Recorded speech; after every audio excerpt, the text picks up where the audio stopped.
নির্বাচনের আবহে ফের হিংসার খবর সামনে এসেছে। তৃণমূল কংগ্রেসের এক কর্মীর বাড়িতে আচমকাই হামলার অভিযোগ, আর সেই অভিযোগ ঘিরে এলাকাতে উত্তেজনা। এই ঘটনাকে কেন্দ্র করে তৃণমূল কংগ্রেস বিজেপির বিরুদ্ধে অভিযোগ তুলেছে, যদিও বিজেপি সেই অভিযোগ অস্বীকার করেছে।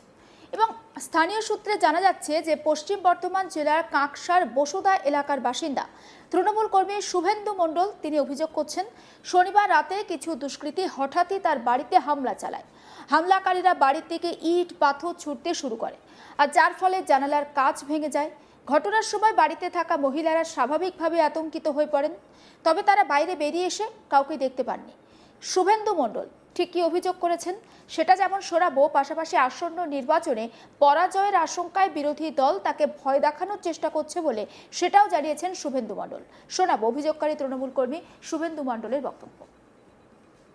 11:10 আচ্ছা, ওরা মনে করেছিল যে আমি বাড়িতে নেই, প্রচার করে বেরিয়েছিলাম সিএম আসবে বলে আমাদের ছেলেগুলোকে নিয়ে।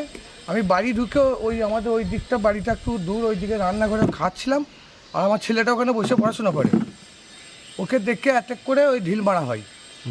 তা আমরা যখন সব বেরিয়ে আসি সেই মুহূর্তে তখন দেখছি কাউকে চিনতে পারিনি, তখন দেখছি মোটরসাইকেল নিয়ে বেরিয়ে চলে গেল। মানে কারা করেছে বলে মনে করছে? বিরোধী পক্ষ। আচ্ছা, মানে কেন করছে? কেন করছে? আমি ওই টিএমসি পার্টির হিসেবে, দুটো বুথ সভাপতি হিসেবে দেখাশোনা করি বা ওই পরিচালনা করি, তার জন্য। এর আগেও কি হয়েছিল? আগেও হয়েছিল, 23-এ একবার মারামারি হয়েছিল বিজেপি টু টিএমসি। তো পার্টি অফিস আমাদের বন্ধ ছিল। বন্ধ থাকার পর হঠাৎ আমি কিছু ছেলেপিলেকে নিয়ে আবার পার্টি অফিসটা খুলি।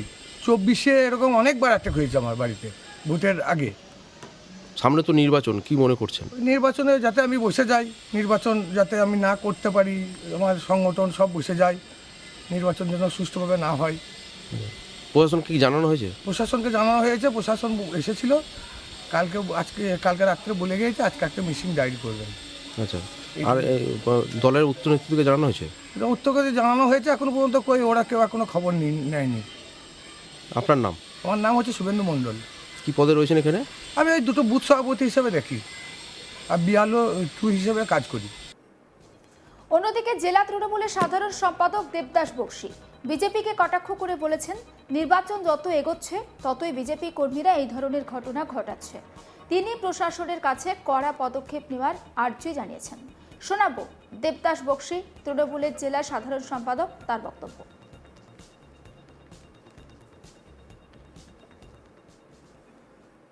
তৃণমূল কর্মীদের হামলা হয়েছে, এটা সঠিক কথায়। কারণ হঠাৎ করে আগে কোনোদিনও হয়নি। আজকে নির্বাচন যত এগিয়ে আসছে তত বিভিন্ন জায়গায় বিজেপি প্ররোচনা তৈরি করছে এবং আমাদের কর্মীদের উপর আক্রমণ করার চেষ্টা করছে। আমরা এর বিরুদ্ধে আইন প্রশাসনিক জায়গায় জানানো হয়েছে, আশা করি ব্যবস্থা গ্রহণ করবে। অন্যদিকে বিজেপি এই অভিযোগ খারিজ করেছে। বর্ধমান সদর এলাকার বিজেপি তপশিলি মোর্চার সাধারণ সম্পাদক পরিতোষ বিশ্বাস তিনি দাবি করছেন এটি তৃণমূলের অন্তর্দ্বন্দ্বের ফল এবং এর সঙ্গে বিজেপির কোনো যোগ নেই। শোনাবো বিজেপি তপশিলি মোর্চার সাধারণ সম্পাদক পরিতোষ বিশ্বাসের বক্তব্য। আমি ওই এলাকায় খবর নিয়ে দেখলাম, গতকালকে যে ঘটনা বসুধাতে হয়েছে, ভারতীয় জনতা পার্টির কোনো কার্যকর্তা এর সঙ্গে জড়িত নয়। আপনারা জানেন ওই বসুধা এলাকাতে বিজেপি ভালো সংগঠন মজবুত আছে এবং ওখানকার দুটো পঞ্চায়েত আমাদের জেতার সদস্য, যার ফলে তৃণমূলের কোনো সংগঠন নেই। তাই ভোটের সময় তারা হার নিশ্চিত জেনে বিজেপির উপরে দোষারোপ করছে, বিজেপির নামে বদনাম করছে। তারা গণতান্ত্রিকভাবে লড়াই না দিতে পেরে বিজেপির উপর দোষারোপ করছে। আর আমরা ওখানে স্পষ্ট দেখতে পাচ্ছি যে ওরা নিজেরাই এইসব করে তাই বিজেপির উপর বদনাম করছে।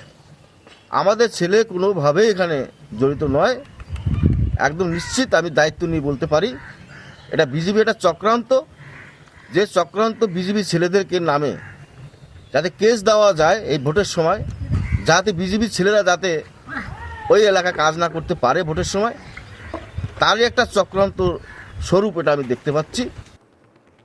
রবিবার সকাল থেকে এলাকায় উত্তেজনা ছিল। পুলিশ জানাচ্ছে পুরো ঘটনার ইতিমধ্যে তদন্ত চলছে এবং পরিস্থিতির ওপর প্রশাসন নজর রাখছে। নির্বাচনের আগে এই ধরনের ঘটনা এলাকায় একটা রাজনৈতিক উত্তেজনা বাড়িয়ে তুলেছে। ভোটের নির্ঘণ্ট ঘোষণার পর থেকে আমরা দেখছি যে জেলায় জেলায় এই ধরনের ঘটনা, অর্থাৎ হামলার ঘটনা, এক পক্ষ অপর পক্ষের উপর হামলা চালাচ্ছে, এই ঘটনা প্রায় প্রত্যেকদিন খবরে শিরোনামে উঠে আসছে। এই যেমন সপ্তাহখানেক আগে দক্ষিণ 24 পরগনার ভাঙড়ের বিজয়গঞ্জ বাজার এলাকায়, সেখানে থানার পানাপুকুর এলাকাতে তৃণমূল নেতা কাশিফুল করুব খানের বাড়িতে বোমা মারার অভিযোগ ওঠে আইএসএফ এর বিরুদ্ধে। গভীর রাতে নাকি তার বাড়ি লক্ষ্য করে বেশ কয়েকটি বোমা ছোড়া হয় বলে অভিযোগ। খবর পাওয়ার সঙ্গে সঙ্গে বিজয়গঞ্জ বাজার থানার বিশাল পুলিশ ঘটনাস্থলে পৌঁছায়, তবে কাউকে পুলিশ সেই সময় ধরতে পারেনি। ঘটনাস্থল থেকে বোমার সুতলি সহ একাধিক সরঞ্জামও উদ্ধার করেছে পুলিশ। তৃণমূল নেতা কাশিফুল করুব খানের দাবি, বিগত কয়েকটি ভোটে আইএসএফ এখানে ভালো ফল করেছিল, কিন্তু ধীরে ধীরে আইএসএফ এই এলাকায় তারা পিছিয়ে পড়ছে, আর সে কারণেই তার বাড়ি লক্ষ্য করে হামলা চালানো হয়েছে বলে অভিযোগ তুলেছেন তিনি। শোনাবো তৃণমূল নেতা কাশিফুল করুব খান ঠিক কি বলছেন সেই বক্তব্য। কালকে রাত্রে হঠাৎ করে, কালকে আমাদের প্রোগ্রাম ছিল, প্রথমে আমরা পোলেরহাটে প্রোগ্রাম করলাম। পোলেরহাটে প্রোগ্রাম করার পরে আপনারা দেখেছেন পোলেরহাটে একটা মিছিল করলাম, এবং করার পরে তারপরে এমএলএ সাহেবের সাথে আমরা বালিগাদা একটা প্রোগ্রাম ছিল, সেই প্রোগ্রামটাও এমএলএ সাহেবের সাথে ছিলাম। এবং ওর পরে এমএলএ সাহেব বললো যে চন্দনেশ্বরে একটা প্রোগ্রাম আছে, চন্দনেশ্বরে গেছিলাম। সেই প্রোগ্রামটা করে তখন ফিরছি আনুমানিক 11:30 হবে। তাও বিজয়গঞ্জ বাজার থানার সামনে আসার সময় দেখলাম বড়বাবু দাঁড়িয়ে আছে, ওখানেও আমি গাড়িটা দাঁড় করিয়ে বড়বাবুর সঙ্গে কথা বললাম, ওখানে প্রায় 10-15 মিনিট মতো। এবং ওখান থেকে কথা বলে যখন বাড়ি ঢুকছি তখন ওই 11:45 নাগাদ এরকম টাইম হবে। তারপর বাড়িতে উঠেছি, উঠে সবে নিজের ড্রেস চেঞ্জ করেছি, চেঞ্জ করার সাথে সাথে দেখি হঠাৎ করে দেখি বম্বিং হচ্ছে আমার বাড়িতে। তো হওয়ার পরে সঙ্গে সঙ্গে এবার আমি আমাদের বিজয়গঞ্জ বাজার থানার ওসিকে ফোন করলাম এবং আমাদের ডিসি সাহেবকে ফোন করলাম ভাঙড় ডিভিশনের। ওনারা সঙ্গে সঙ্গে 4 গাড়ি ফোর্স পাঠিয়েছেন, খুব তাড়াতাড়ি দ্রুততার সাথে ফোর্স এসছে। আসার পরে তারপরে পুরোটা ওনারা চিরুনি তল্লাশি করলেন, তদন্ত করলেন, কিন্তু সেরকম কোনো ব্যক্তিকে পাওয়া যায়নি। কিন্তু যে বোমের যে সুতুলি ওইগুলো ওনারা পেয়েছেন, ওইগুলো ওনারা রিকভার করে ওনারা অনেকক্ষণই ছিলেন, পাড়ার লোকজনও এসেছিলেন সব। ওনারা থাকার পরে এমএলএ সাহেবকে জানালাম বিষয়টা, এবং আমি অভিষেক বন্দ্যোপাধ্যায়ের আত্মসহায়ককেও বিষয়টা জানালাম। তো ওনারা সঙ্গে সঙ্গে আবার পুলিশ প্রশাসনকেও বললেন, এবং এমএলএ সাহেব কিছুটা রাস্তা চলেও এসেছিলেন ওই রাত্রে। তারপরে হঠাৎ করে বজ্র বিদ্যুৎ সহ বৃষ্টি শুরু হলো, লোডশেডিংও হয়ে গেছিলো। দিয়ে ওই কারণে আমি বললাম এমএলএ সাহেবকে যে কালকে সকালে আসার জন্য, উনি খানিকক্ষণের মধ্যে আসছেন। সমস্ত আপডেট পৌঁছে দেব আপনাদের কাছে, অবশ্যই নজর রাখুন আজ তাক বাংলায়, সাবস্ক্রাইব করতে ভুলবেন না।